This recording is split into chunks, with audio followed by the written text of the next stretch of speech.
पेशा truck driver निशा YouTube video mask income 5 ରୁ 6 लाख टंका। हाँ आज्ञा आम कहूँ यूट्यूबर झारखंड राजेश राबानी कथा जी कि मासक इनकम करुँच 5 ରୁ 6 लाख टंका। 2021 मसीह प्रथम कर यूट्यूब चैनल खोला और आज पर्यंत वीडियो पोस्ट हो चली जहाँकि पाखापाखि 2 मिलियन पाखापाखि सब्सक्राइबर अच्छा।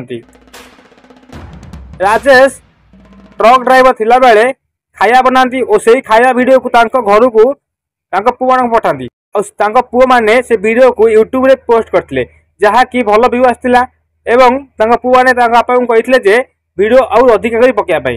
राजेश खाया वीडियो जहाँ भी करती सब वीडियो को पुओ को पठाती और पुओ यूट्यूब रे पकेला भल व्यू आसाला से आज पर्यंत वीडियो पोस्ट हो चली।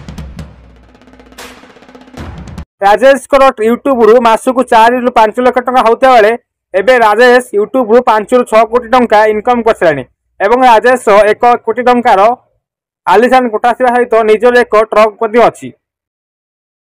राजेश जड़े ट्रक ड्राइवर होता बेले निजे वीडियो करी पोस्ट करने समय होगा जहाँफल पुओ पाखे रही वीडियो शूटिंग करता एवं से वीडियो को यूट्यूब रे पोस्ट करता। राजेश कहया कथा जेबेठू मुह देखाई वीडियो करिसेंती सेबेठू वीडियो भल व्यू आसाला और सेबेठारू राजेश मुह देखाई वीडियो पोस्ट करिसेंती।